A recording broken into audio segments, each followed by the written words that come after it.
This channel does not promote any violent, harmful, or illegal activities. All content provided by this channel is meant for an educational purpose only. ফের শিরোনামে সন্দেশখালী প্রতিবাদীর ওপরে হামলার অভিযোগ ফিরল আবারও সেই আতঙ্ক। শাহজাহান বাহিনীর বিরুদ্ধে তাণ্ডব চালানোর অভিযোগ। বেরমজুর আক্রান্ত আন্দোলনের অন্যতম মুখ এক মহিলা এবং তার পরিবার।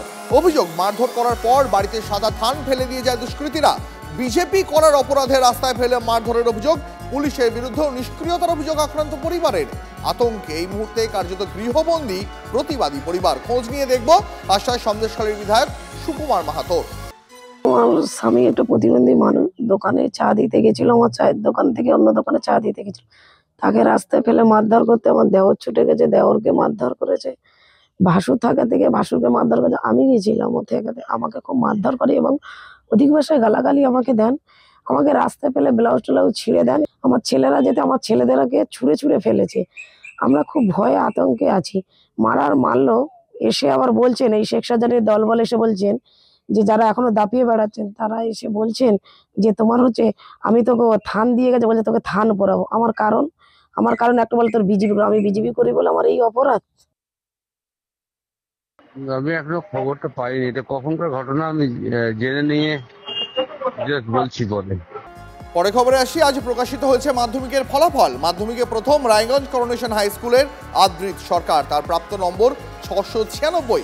দ্বিতীয় স্থানে মালদা রামকৃষ্ণ মিশন বিদ্যা ভবনের ছাত্র অনুভব বিশ্বাস এবং বাঁকুড়ার বিষ্ণুপুর হাই স্কুলের ছাত্র সৌম্য পাল, তারা দুজনেই পেয়েছেন 694 নম্বর করে। তৃতীয় স্থানে বাঁকুড়ার ঈশানী চক্রবর্তী। মেয়েদের মধ্যে প্রথম ঈশানী কোতুলপুরের সরোজবাসিনী বালিকা বিদ্যালয়ের ছাত্রী। চতুর্থ হয়েছেন পূর্ব বর্ধমান মিলন হাই স্কুলের মোহাম্মদ সেলিম এবং পূর্ব মেদিনীপুরের কাঁথি মডেলের ছাত্র সুপ্রতীক মান্না। মেধা তালিকায় পঞ্চম স্থানে রয়েছেন 4 জন।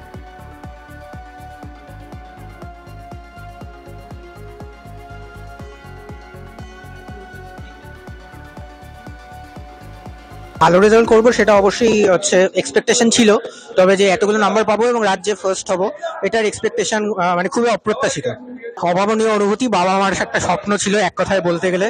আজকে সারা বছর যা পরিশ্রম করেছি তার ফল পেয়েছি, এক কথায় অভাবনীয় অনুভূতি। যারা আমাকে ছোটবেলা থেকে গাইড করেছেন, প্রথমেই আমার বাবা মা এবং আমার দিদি, ছোটবেলা থেকে যাদের কাছে আমি হচ্ছে টিউশন পড়েছি, এবং আমার রায়গঞ্জ করোনেশন হাই স্কুলের যারা আপামর টিচিং স্টাফ, আমার হেড স্যার এবং আমার প্রত্যেক স্যার যারা আমাকে হচ্ছে ক্লাস 5 থেকে আমি মেনলি স্কুলে পড়ছি, তো তারা আমাকে যেভাবে একাডেমিক এবং মেন্টাল সাপোর্ট দিয়েছে ছোটবেলা থেকে, তারা অবশ্যই মানে তাদের অবদান ভোলার মতো না, অনস্বীকার্য অবদান। আমার ফেভারিট সাবজেক্ট বায়োলজি, তবে মাধ্যমিকের জন্য সবকিছু ইকুয়ালি পড়তে হবে।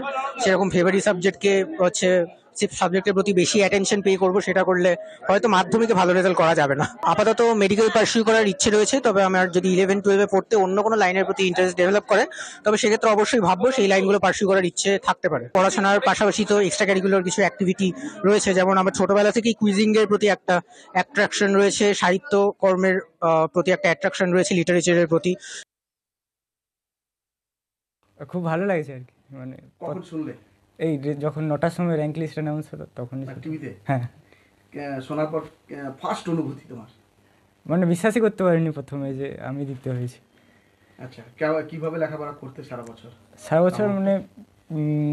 মানে কোনো সময় মেনে পড়তাম না, মানে যখন সময় পেতাম তখনই পড়তাম, আর টিচাররা যেগুলো বলে গেছে শুধু সেগুলোই করেছি, আর নিজের থেকে বাড়তি কিছু পড়েছি। হবি কি তোমার? হবি ওই গান, কিছু তবলা বাজানো, আর এমনি আঁকা, ছবি আঁকা। আর কোন সাবজেক্ট সব থেকে প্রিয়? ফিজিক্স আর ম্যাথ।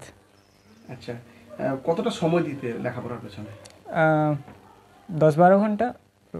এই রেজাল্টের ক্রেডিট কাকে দেবে সব থেকে বেশি ক্রেডিট? আমার মা বাবা আর টিচার।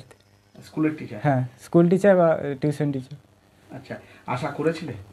হ্যাঁ, ভালো কিছু একটা আশা করেছিলাম, কিন্তু প্রথম 3 জনের মধ্যে আছে।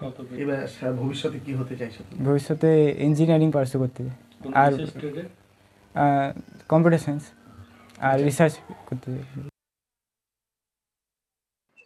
খুবই অবাক হয়ে গেছে শুনে, রেজাল্টটা শুনে এতটাও আশা করিনি, এবং আমি আমাদের স্কুলের নাম উজ্জ্বল করতে পেরে খুবই খুশি হয়েছি। এই কতুলপুর সরোজবাসিনী বালিকা বিদ্যালয়কে এতজনের সামনে তুলে ধরতে পেরেছি, এটা আমার কাছে খুবই গর্বের ব্যাপার। কত ঘন্টা পড়াশোনা করতে? তার কোনো নির্দিষ্ট নিয়ম থাকেনি। আমি প্রতিদিন ভেবে নিতাম যে আজকে কোন কোন টপিক পড়তে হবে, তার সেগুলো কমপ্লিট করার জন্য যতক্ষণ সময় লাগতো ঠিক ততক্ষণই পড়তাম, এই সাফল্যের জন্য কাকে বেশি ইয়ে করবে, বাহবা দিবে? মা বাবাকে বেশি বলবো। মা বাবা। এরপরে কি নিয়ে পড়ার ইচ্ছা আছে এবং কি হওয়ার ইচ্ছা আছে? সায়েন্স নিয়ে পড়বো এবং ভবিষ্যতে রিসার্চার হওয়ার ইচ্ছা আছে। এরপরে যারা মাধ্যমিক পরীক্ষা দিবে তাদের উদ্দেশ্যে কি বার্তা দিবে?